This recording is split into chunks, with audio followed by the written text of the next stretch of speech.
up, nerds? I'm Leora Sophie, and I am the creator of Chutzpah Cards. In this video, I am going to demonstrate to you how to play Slightly Scandalous Seder Cards. A couple of people have asked me about how exactly to play the game. I'm just going to do a demonstration here. I want to preface this by saying, while its name is Seder Cards, you can actually play this game whenever you want. It's not tied to the Seder specifically.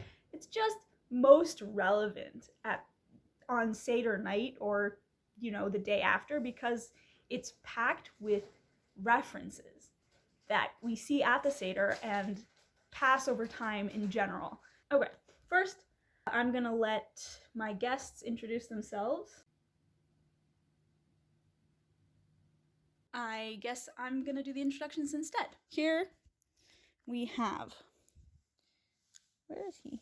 Oshawott, who is already in the Passover spirit, fully reclining. Next, Appa, and of course, no Seder without a beautiful homemade shiny Snorlax, and Squirtle. And they will be assisting me in the demonstration of the game. So thank you all very much for being here. Do you have any questions? All right then, let's go.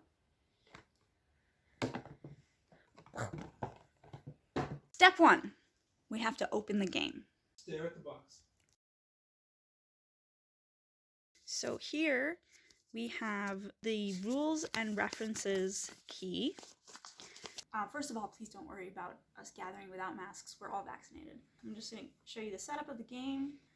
So I'm going to take the cards with the question marks on the back. Ooh, okay. Some of them are backwards, that happens. Make sure that they're all, face down, question mark side up. I'm going to put them in a pile in the middle of the board, or the table, or whatever, or the carpet, as it may be. And then I'm going to take some of put this in the discard pile. I'm going to take some of the matzah cards, and I'm going to deal out 7 cards to each player. So, 1, 2, okay, 2, oh, whoops, I forgot to deal myself. Oopsies. 3.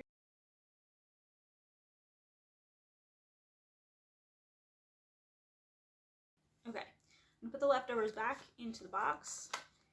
If it is the case that these, some of the people are very far away from each other, I'm gonna make a little pile next to them so that they can draw cards and definitely reach, because when you play a card, you're going to have to pick a new one to replace it.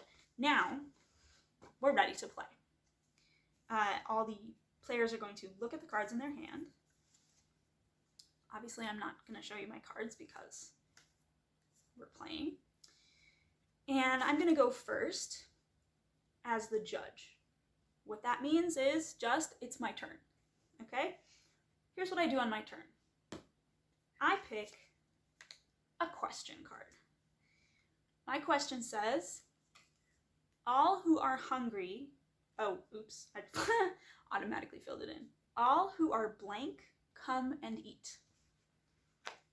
Now, all the other players are going to go through their hands. They're going to look at their cards and decide what they think is the funniest or best card to fill in the blank on this card. So all who are blank, come and eat.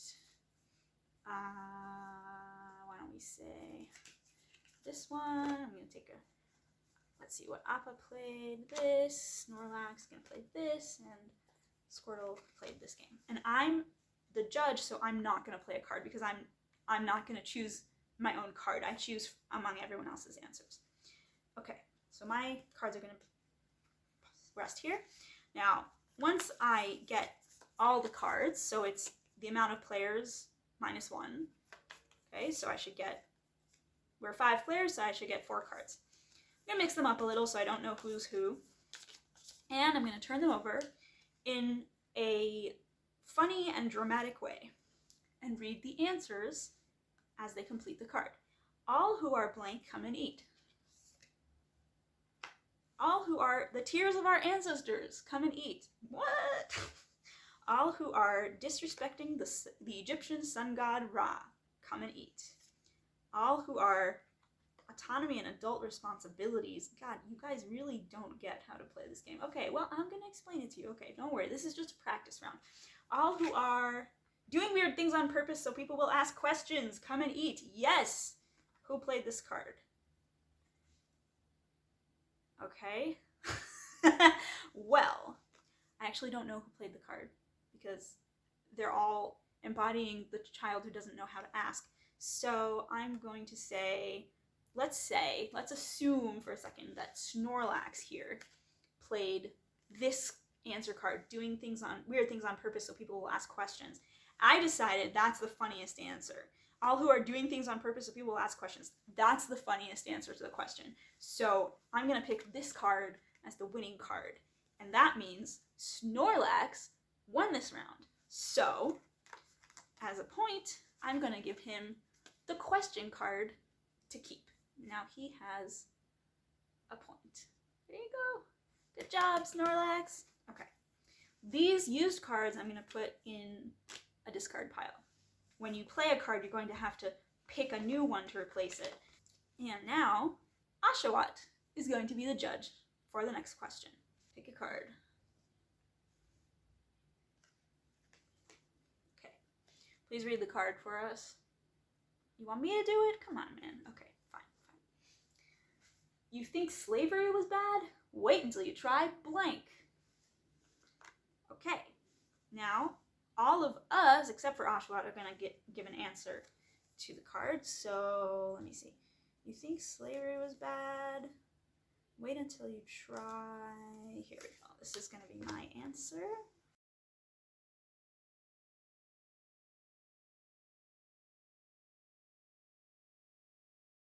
Okay. Now, Oshawott doesn't play a card because he's the judge.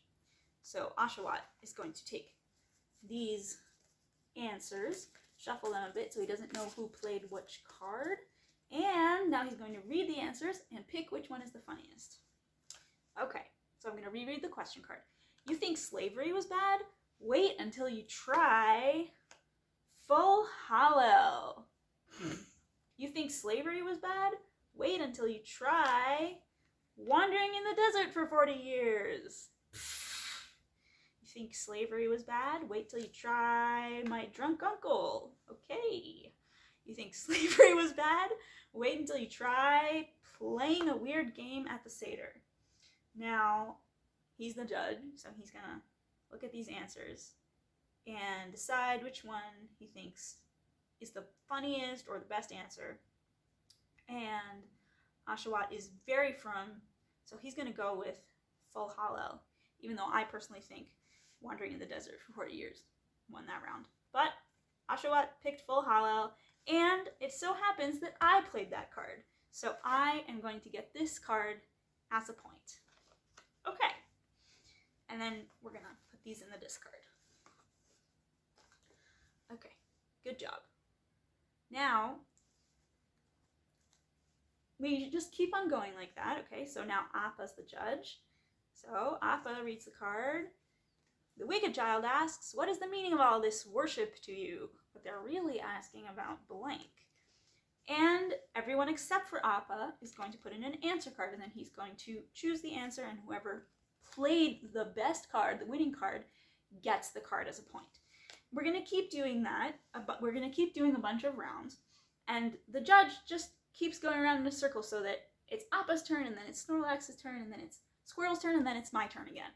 And then we finished a round. So whoever is the judge doesn't play an answer card. You just pick which of the answer cards played you think is the best card. And we can keep on doing this for, as long as we want.